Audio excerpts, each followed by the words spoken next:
Older New Zealanders are cutting back on food to pay the bills, with advocates saying some are making frozen meals last 3 days or skipping meals entirely.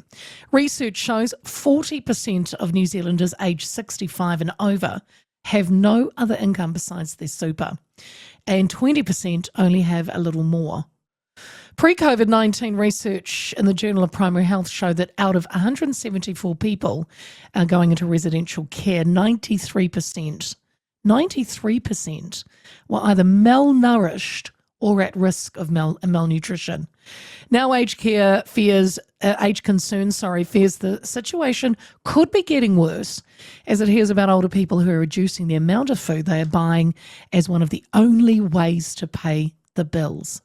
Well, my gosh, have you heard the news? We looked at the news last week, wasn't it? What is butter now? I mean, a basic. It's a basic. And the cheapest is about $8 for butter. Eggs, don't get me started. Bread, it is out of control. And how can someone who's on a pension afford that? And I've always said these are the staples. Aged Concern Chief Executive is Karen Billings-Jensen. She says things have reached a tipping point, and she joins me now. Karen, good afternoon. Good afternoon.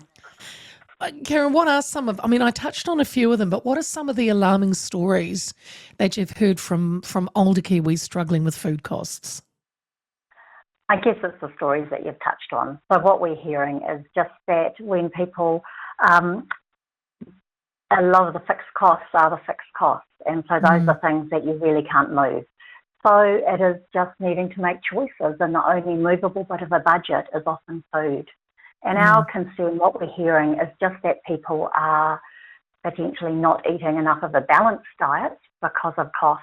And so some really key things like protein, which are just really important for so many things, just to keep your body functioning well, to things like wound healing, absolutely keeping everything ticking along, ensuring that you are able to maintain your strength and balance. Again, one of the other things is people might be cutting down going out and having that social connection and keeping moving, which again are really important for strength and balance. So yeah, there's a bit of a perfect storm going on there. Yeah, well, that leads me nicely, because you did say, Karen, there's a bit of you feel it's reached tipping point. Can you elaborate? Well, I think again, as we start to approach winter, people start to get quite fearful about the price of electricity.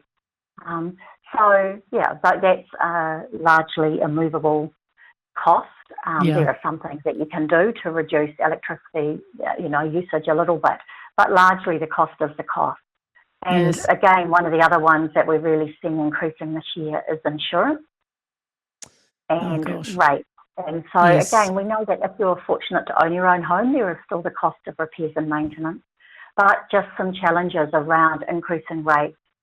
So again, what we're just encouraging people to think about is a number of fronts, like making sure you're getting everything income-wise that you are able to get.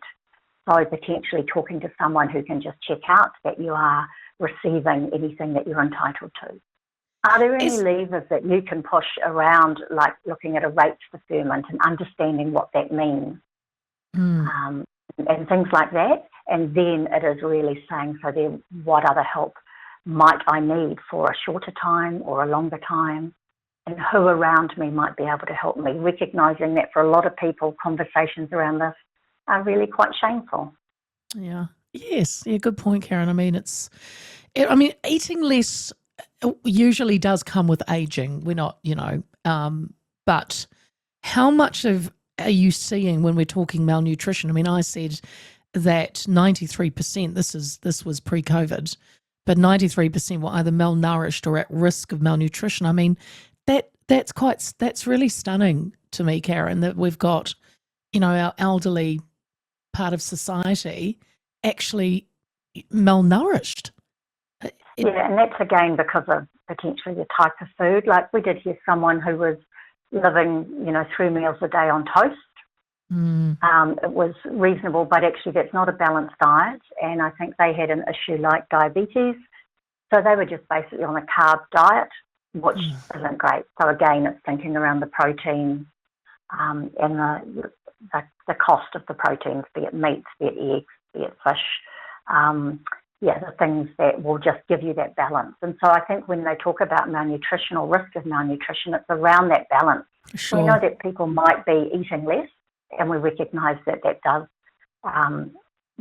come sometimes with age, but it's also when, I guess, they're having to make choices about what they eat. And so we recognise that some people, they might struggle to prepare meals if they've had a late in life shock, they've lost a partner, a spouse, who may have done most of the cooking. So we recognise there's a whole lot of variance, but what we're worried about is those who are just not able to afford to live on what most of us imagined in our older age would never not be able to afford food.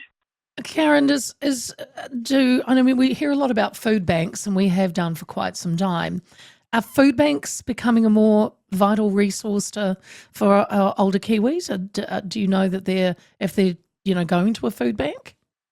I think we are hearing that they're seeing more older people who they may not have seen previously. But it's also that there are other options like community meals. So sometimes across the community there'll be a lunchtime, which would be a hot meal a couple of times a week. So it's also thinking around what else is out there and how can we connect. And also I think all of us, if we have older people in our lives, it might just be checking in on them and saying, oh, Mum, I'm not quite sure. What kind of things are you eating now? Because it can be hidden. Yes. And we might not notice the weight loss or think that it's just expected. So I think it's also really, any of us can think, do we just want to check in on those that we love or care about and saying, hey, how's it going? And you can do that in a way that isn't around hopefully making people feel deeply shameful or embarrassed about the situation. I think we all need help in life for a reason or a season as we go through. And so I think we kind of also want to make sure that people are getting what, have looked at some options, and there are places, be it budget advice, whatever, that can help with that.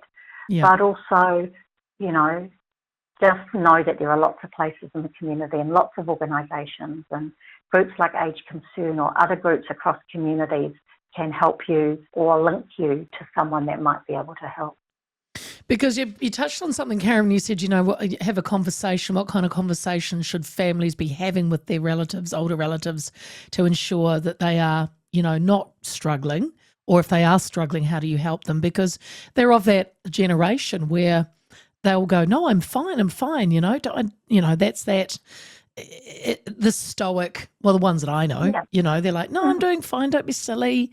I ate after church or whatever. They might see it as it's not anyone's problem. So you've got to make sure that if you just, like you said, look at what's available.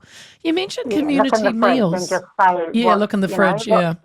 What have you been eating? Or gosh, like I was at the supermarket and I saw they had, eggs on special, which would be a rarity, but they had eggs on special. So I thought I might as well buy one, and here's, just get it. But it is around always respecting the dignity and someone who's looked after you for, your life. It's around just working out how to have those conversations in a way that don't feel too,